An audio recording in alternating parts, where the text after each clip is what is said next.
ଆପଣଙ୍କ ଶରୀରରେ ଯେତେବେଳେ କ୍ୟାଲସିୟମର ଅଭାବ ହୁଏ ଆପଣମାନେ କ୍ୟାଲସିୟମ ଯୁକ୍ତ ଖାଦ୍ୟକୁ ଖାଇଥାନ୍ତି କିନ୍ତୁ ସେ କ୍ୟାଲସିୟମ ଯୁକ୍ତ ଖାଦ୍ୟ ଆପଣମାନେ ଯାହା ବି ଖାଆନ୍ତି ସେଥିରୁ ଠିକ ଭାବରେ କ୍ୟାଲସିୟମ ଆପଣଙ୍କ ଶରୀରରେ ଅବଶୋଷଣ ହେବା ବି ନିହାତି ଦରକାର ନହେଲେ କ୍ୟାଲସିୟମର ଅଭାବ କେମିତି ଆପଣଙ୍କର ପୂରଣ ହେଇପାରିବ କ୍ୟାଲସିୟମର ଅବଶୋଷଣ ହେବ କେମିତି ଆଜିର ଭିଡ଼ିଓରେ ମୁଁ ଆପଣଙ୍କ ଏମିତି କେତୋଟି ଖାଦ୍ୟ ବିଷୟରେ କହିବି ଯାହାକୁ ଖାଇବା ଦ୍ୱାରା କ୍ୟାଲସିୟମ ଅବଶୋଷଣ ଆପଣଙ୍କର ଠିକ ଭାବରେ ହେଇପାରିବ ଯୋଉଥିରେ କି କ୍ୟାଲସିୟମର ଅଭାବ ଆପଣଙ୍କର ଠିକ ଭାବରେ ଦୂର ହେଇପାରିବ ତେବେ ଚାଲନ୍ତୁ ଫ୍ରେଣ୍ଡ ଷ୍ଟାର୍ଟ କରିବା ଆଜିର ଏହି ଭିଡ଼ିଓ ଆଉ ଜାଣିବା କ'ଣ ସେ ସବୁ ଖାଦ୍ୟ ଯାହାକୁ ଆପଣମାନେ ଖାଇଲେ ଆପଣଙ୍କର କ୍ୟାଲସିୟମର ଅବଶୋଷଣ ଠିକ ଭାବରେ ହେଇପାରିବ ଭିଡ଼ିଓରେ ଆଗକୁ ବଢ଼ିବା କିନ୍ତୁ ତା ପୂର୍ବରୁ ଫାର୍ଷ୍ଟ ଆପଣମାନେ ଚ୍ୟାନେଲକୁ ସବସ୍କ୍ରାଇବ କରିଦିଅନ୍ତୁ ଯାହାଦ୍ୱାରା କି ଆଗକୁ ଆସୁଥିବା ଏହିପରି ହେଲ୍ଥ ଭିଡ଼ିଓସ୍ ଆପଣମାନେ ଦେଖିପାରିବେ ଫ୍ରେଣ୍ଡସ୍ ଯେଉଁ ସବୁ କ୍ୟାଲସିୟମ ଯୁକ୍ତ ଖାଦ୍ୟ ଆପଣମାନେ ଖାଉଛନ୍ତି ସେ ସବୁର କ୍ୟାଲସିୟମ ଠିକ ଭାବରେ ଅବଶୋଷଣ ସେତେବେଳେ ହେଇପାରିବ ଯଦି ଆପଣଙ୍କ ଶରୀରରେ ଭିଟାମିନ ସି ର ମାତ୍ରା ଠିକ ରହିବ ଆଉ ଭିଟାମିନ ସି କଥା ଯଦି ଆପଣଙ୍କୁ କହିବେ ତେବେ ସବୁବେଳେ ମନରେ ଆସେ ଲେମ୍ବୁ କମଳା କିନ୍ତୁ ଲେମ୍ବୁ କମଳାକୁ ଛାଡ଼ି ଦେଇକି ବି ଆହୁରି ବହୁତ ପ୍ରକାରର ଖାଦ୍ୟ ଏମିତି ରହିଛି ଆହୁରି ବହୁତ ପ୍ରକାରର ଫଳ ରହିଛି ଯେଉଁଥିରେ କି ଭିଟାମିନ ସି ଆପଣଙ୍କୁ ବହୁତ ସାରା ମିଳିଯିବ ଆଉ ସେ ସବୁ ଖାଦ୍ୟ ଖାଇବା ଦ୍ୱାରା ଆପଣଙ୍କ ଶରୀରରେ କ୍ୟାଲସିୟମର ଅଭାବ ଦୂର ହେଇପାରିବ ଯେଉଁଥିରେ କି କ୍ୟାଲସିୟମଟା ଠିକ ଭାବରେ ଅବଶୋଷଣ ହେଇପାରିବ ଆଉ ସେ ସବୁ ଖାଦ୍ୟ ଖାଇବା ଦ୍ୱାରା ଆପଣଙ୍କୁ ଭିଟାମିନ ସି ତ ମିଳିଯିବ ଏହା ସହିତ ଆହୁରି ବହୁତ ସାରା ହେଲ୍ଥ ବେନିଫିଟ୍ସ ବି ଆପଣଙ୍କୁ ମିଳିପାରିବ ଯେମିତିକି ନମ୍ବର 1 ରେ ଅଛି ପିଜୁଳି ପିଜୁଳି ଗୋଟେ ଶସ୍ତା ଫଳ ଆପଣଙ୍କ ବାଡ଼ି ଘରେ ଯଦି ପିଜୁଳି ଗଛ ଅଛି ତେବେ ଆପଣଙ୍କୁ ଫ୍ରିରେ ମିଳିଗଲା ଆଉ ଯଦି ବାଡ଼ି ଘରେ ଗଛ ନାହିଁ ତ ଆପଣମାନେ କିଣିଲେ ବି ପିଜୁଳିର କଷ୍ଟ ଏତେ ଅଧିକ ପଡ଼ିନଥାଏ କିନ୍ତୁ ପିଜୁଳିର ଫାଇଦା ବହୁତ ଅଧିକ ରହିଛି ପିଜୁଳିରେ ଭିଟାମିନ ସି ରହିଛି ଯେଉଁଥିରେ କି ଆପଣଙ୍କ ଶରୀରରେ କ୍ୟାଲସିୟମର ଅବଶୋଷଣ ଠିକ ଭାବରେ ହେଇପାରିବ ପିଜୁଳିରେ ଏମିତି କିଛି କମ୍ପାଉଣ୍ଡ ରହିଛି ଯେଉଁଥିରେ କି ଆପଣଙ୍କ ଶରୀରରେ ଆଣ୍ଟିଅକ୍ସିଡେଣ୍ଟର ମାତ୍ରା ବଢ଼ିଥାଏ ପିଜୁଳି ଖାଇବା ଦ୍ୱାରା ଆପଣଙ୍କର ଇମ୍ୟୁନିଟି ମଧ୍ୟ ଷ୍ଟ୍ରଙ୍ଗ ହୁଏ ପିଜୁଳି ଖାଇବା ଦ୍ୱାରା ଆପଣଙ୍କର କ୍ୟାଲସିୟମ ଅବଶୋଷଣ ଠିକ ଭାବରେ ହେଇପାରିଲା ପିଜୁଳି ଖାଇବା ଦ୍ୱାରା ଆପଣଙ୍କର ଡାଇଜେଷ୍ଟିଭ ସିଷ୍ଟମ ମଧ୍ୟ ଷ୍ଟ୍ରଙ୍ଗ ହୁଏ ଯେତେବେଳେ ଆପଣମାନେ ପିଜୁଳି ଖାଇଥାନ୍ତି ସେଥିରେ ଫାଇબર ବହୁତ ଅଧିକ ମିଳେ ଆପଣଙ୍କୁ ଯେଉଁଥିରେ କ'ଣ ହୁଏ ଆପଣଙ୍କର ଡାଇଜେଷ୍ଟିଭ ସିଷ୍ଟମ ଷ୍ଟ୍ରଙ୍ଗ ହେବ ପୁରୁଣା ମଇଳା ଆପଣଙ୍କର ବାହାରି ଯିବ ପେଟ ଆପଣଙ୍କର ସଫା ହେବ ଗ୍ୟାସ୍ ଆସିଡିଟି ଏ ସବୁ ଆପଣଙ୍କର କମି ଯାଇଥାଏ କିନ୍ତୁ ପିଜୁଳି ଖାଇବାରେ ବି ଗୋଟେ ଟାଇମ୍ ଅଛି ପିଜୁଳି ମନ ଇଚ୍ଛା ସମୟରେ ଆପଣମାନେ ଖାଇପାରିବେ ନାହିଁ ଫଳ ଖାଇବାର ଗୋଟେ ପରଫେକ୍ଟ ଟାଇମ୍ ହେଲା ବଞ୍ଚ ଟାଇମ୍ ଯୋଉଟାକି ଦିନ 11ଟାରୁ 12ଟା 12:30 ଭିତରେ ଯେଉଁ ଟାଇମ୍ଟା ରହିଛି ସେଇଥିରେ ଆପଣଙ୍କ ପେଟ ପୁରା ଖାଲି ନଥାଏ କିମ୍ବା ପୁରା ଭର୍ତ୍ତି ହେଇନଥାଏ ଆଉ ସେଇ ଯେଉଁ ମଝି ଟାଇମ୍ରେ ଆପଣମାନେ ଯେକୌଣସି ଫଳ ଖାଇବେ ସେଟା ଠିକ ଭାବରେ ଆପଣଙ୍କ ଶରୀରରେ ଅବଶୋଷଣ ହେଇପାରିବ ତ ପିଜୁଳି ବି ଆପଣମାନେ ଯଦି ଖାଉଛନ୍ତି ସେଇ ସମୟରେ ଖାଆନ୍ତୁ ରେଗୁଲାର ଖାଆନ୍ତୁ ଆଉ ଏଥିରେ ଆପଣଙ୍କର କ୍ୟାଲସିୟମର ଅଭାବଟା ଦୂର ହେଇଥାଏ ନମ୍ବର 2 ରେ ଅଛି ଚେରି ଚେରି ଆପଣମାନେ ଦେଖିଥିବେ ଲାଲ ରଙ୍ଗର ଛୋଟ ଛୋଟ କୋଳି ଯୋଉଟାକି ବହୁତ ଅଧିକ ସୁନ୍ଦର ଦେଖାଯାଏ ଆପଣ ଯେକୌଣସି ତାକୁ ସୁଇଟ୍ ଡିଶ୍ରେ ପକାନ୍ତୁ ବହୁତ ସୁନ୍ଦର ଦେଖାଯିବ ସେମିତି ବି ଯଦି ଆପଣମାନେ ଖାଉଛନ୍ତି କିମ୍ବା ଯେକୌଣସି ଭୋଗ ସାମଗ୍ରୀରେ ପକାଉଛନ୍ତି ବହୁତ ଅଧିକ ଟେଷ୍ଟି ଲାଗିଥାଏ ମିଠା ବହୁତ ଅଧିକ କିନ୍ତୁ ସେଥିରେ ବି ଭିଟାମିନ ସି ର ମାତ୍ରା ବହୁତ ଅଧିକ ରହିଛି ଆଉ ଯେତେବେଳେ ରେଗୁଲାର ଆପଣମାନେ ଚେରି ଖାଇଥାନ୍ତି ତ ଆପଣମାନଙ୍କୁ ଭିଟାମିନ ସି ସଫିସିଏଣ୍ଟ ମାତ୍ରାରେ ମିଳେ ଯୋଉଥିରେ କି କ୍ୟାଲସିୟମ ଅବଶୋଷଣ ଆପଣଙ୍କର ଠିକ ଭାବରେ ହେଇପାରିବ କିନ୍ତୁ ଏଠି ଗୋଟେ କଥା ମୁଁ ଆପଣଙ୍କୁ କହି ରଖେ ଯେ ପିଜୁଳି ଯେତେବେଳେ ଆପଣମାନେ ଖାଇଥାନ୍ତି ସେଥିରେ ଅଧିକ ପରିମାଣର ସୁଗର ଆପଣଙ୍କୁ ମିଳିନଥାଏ ତ ସେଥିରେ ସୁଗର ବଢ଼ିବାର ଚାନ୍ସଟା ଅଧିକ ନଥାଏ କିନ୍ତୁ ଚେରି ଯେତେବେଳେ ଆପଣମାନେ ଖାଇଥାନ୍ତି ସେଥିରେ ଟିକେ ନ୍ୟାଚୁରାଲ ସୁଗର ମାତ୍ରା ଅଧିକ ଥାଏ ଯେଉଁଥିରେ କି ସୁଗରଟା ଆପଣଙ୍କର ହାଲକା ମାତ୍ରାରେ ବଢ଼ିପାରେ ଆଉ ଯଦି ଆପଣମାନେ ଡାଇବେଟିକ୍ ପେସେଣ୍ଟ ଅଛନ୍ତି ତ ଆପଣମାନେ ପିଜୁଳିକୁ ଅଧିକ ମାତ୍ରାରେ ପ୍ରିଫର କରନ୍ତୁ ଖାଇବାକୁ ଚେରି କୋଳିକୁ କମ୍ ବୁଝିପାରିଲେ ନମ୍ବର 3 ରେ ଅଛି କ୍ୟାପ୍ସିକମ୍ କ୍ୟାପ୍ସିକମ୍ରେ ବି ବହୁତ ଅଧିକ ଭିଟାମିନ ସି ର ମାତ୍ରା ରହିଛି ଆଣ୍ଟିଅକ୍ସିଡେଣ୍ଟ ରହିଛି ବିଭିନ୍ନ ପ୍ରକାର ଭିଟାମିନ୍ସ ରହିଛି ମିନେରାଲ୍ସ ରହିଛି କିନ୍ତୁ କ୍ୟାପ୍ସିକମ୍ ଆପଣମାନଙ୍କୁ 3ଟି କଲରରେ ମିଳିଯିବ ଗ୍ରୀନ୍ ୟେଲୋ ରେଡ୍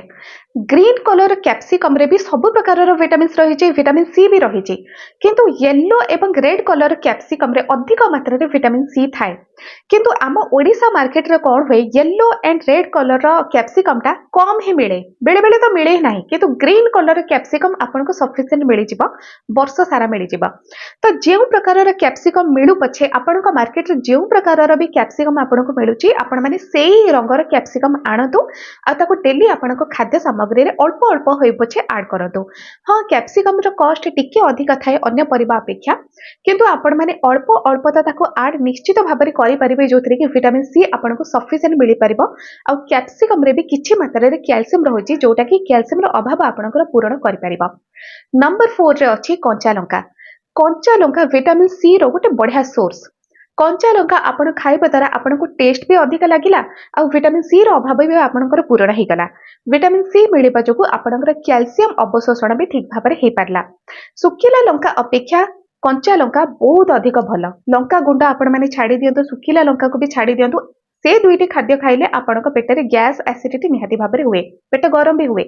तेणु ता बदले आपण माने कंचा लंका को खातु। राग दरकार, टिके टेस्टी दरकार, स्पाइसी दरकार तो आपण माने कंचा लंका ऐड करंतु, जोथिरे कि आपनको विटामिन सी भी सफिशिएंट मिल जिवो। नंबर 5 लीची कोली। लीची कोली ग्रीष्म ऋतुर गोटे मुख्य फल, जोटा कि एते भी अधिक कॉस्ट रे बिक्री हुएनी आ आपण माने ताको आनी करी खांती। जेहेतु वर्ष सारा मिले नाही लीची कोलीटा, तो आपण माने केवल 2 मास ही ताको खाइबा को पाई थांती। किंतु ए 2 मास भी आपनको सफिशिएंट विटामिन सी दे परिबो लीची कोली। आहुर बहुत किछि लीची कोली रे अछि, एंटीऑक्सीडेंट अछि, विभिन्न प्रकार विटामिन्स अछि, मिनरल्स रहिछि। आ विटामिन सी बहुत अधिक थेबारु लीची कोली आपण माने जेतेबेले खाइ थांती कैल्शियम अवशोषण आपण ठीक भाबरे हे पारे। आ लीची कोली आपणकर पेट को ठंडा करिबारे मध्य सहाय्य करिथाय। नंबर 6 रे अछि पाचिला अमृतभंडा।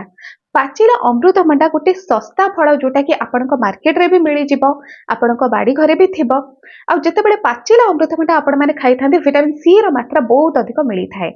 विटामिन सी पाचिला अमृतभंडा रे अत्यधिक मात्रा रे थिबारु पाचिला अमृतभंडा को आपणक फेस पैक रूपे मध्य व्यवहार करा जाय था। आपण माने देखिथिबे विभिन्न फेस पैक रे फेशियल जेतेबेले करा जाय, पाचिला अमृतभंडा को ताकू पेस्ट बनेकी ताकू यूज करा जाय, फेस रे यूज करा जाय। काहे की कारण विटामिन सी अत्यधिक मात्रा रे थिबारु एवं एंटीऑक्सीडेंट मात्रा थिबारु जेतेबेले आपण माने फेस ऊपर स्किन ऊपर ताकू अप्लाई करंती, आपणक स्किन क्लियर हुए, ग्लो पळे आसे, आपण मानकर रंग टिके फिटी जाय थाए। ठीक सेमिति जेतेबेले आपण माने खाइ थाते ताकू इंटरनली भी आपनको बहुत अधिक हेल्प देई थाए। विटामिन सी थिबारु आपणक स्किन को ग्लो करे, चुट्टी उपड़िबार समस्या कमी जाए, डाइजेस्टिव सिस्टम आपणकर स्ट्रांग हुए। एहा सहित सबुठारु बड़ कथा जोटा आजिर वीडियो रे मु आपनको कहिबाकू चाहूची, कैल्शियम रो अभाव दूर हुए आ आपणकर कैल्शियम रो अवशोषणटा ठीक भाबरे हेई थाए। ये फ्रेंड्स केतोटी फल जहाँ को आपण माने खाई परिबे एवं रेगुलर खाइबा द्वारा आपणक शरीर रे कैल्शियम रो अभाव दूर हेई परिबो, कैल्शियम अवशोषण ठीक भाबरे आपणक शरीर रे हेई परिबो।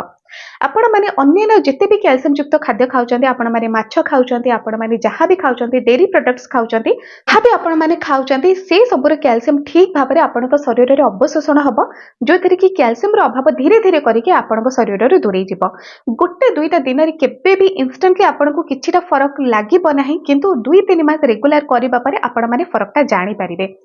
आउ कथा रहिला केउ माने फल को खाइबे, केउ माने खाइ परिबे नाही। देखंतु पिजुड़ी कथा आपनको कहिली समस्ते खाइ परिबे, किंतु चेरी कोली कथा डायबिटिक पेशेंट जो माने अछंती चेरी कोली रो मात्राटा अल्प रखिबे। जदि पिजुड़ी खाउचंती तबे बेस्ट आपणक पई। पाचिला अमृतभंडा समस्ते खाइ परिबे, डायबिटिक पेशेंट माने भी पाचिला अमृतभंडा खाइ परिबे, किंतु क्वांटिटी तो सब बेले लिमिट रहिबो। जे कोनोसी खाद्य आपण माने खाउचंती क्वांटिटी सब बेले तार लिमिट भितर ही रखिबाको चेष्टा करंतु। आउ रहिला कंचा लंका, ताकू तो आपणक स्वाद अनुसार आपण माने खाइबे, एमिति नाही जे प्लेट भरिकी कंचा लंका खाइदेबे, सेमिति तो हेई परिबे नाही। कंचा लंका आपणक स्वाद अनुसार आपण माने खाइबे। लीची कोली भी समस्ते खाइ परिबे, जेहेतु सीजनल फ्रूट तो 2 मास छडा आपणको वर्ष सारा मिलिबो ही नाही। एई भली भाबरे जदि आपण माने खाइउचंती तेबे निश्चित भाबरे आपणकर कैल्शियम रो अभाव दूर हेई परिबो। तेबे फ्रेंड्स आजिर वीडियो रे आपण माने जानिले एमिति केतोटी फल विषय रे जहाँ आपनको विटामिन सी दे परिबो बहुत अधिक, आ आपणकर कैल्शियम रो अभाव को दूर करि परिबो। आहुर बहुत किछि हेल्थ बेनिफिट्स भी आपनको दे परिबो। आजिर वीडियो जदि आपण मानको भलो लागिला लाइक शेयर सब्सक्राइब करबा आदौ भी आपण माने भूलिबेनी। आज पई एतिकी।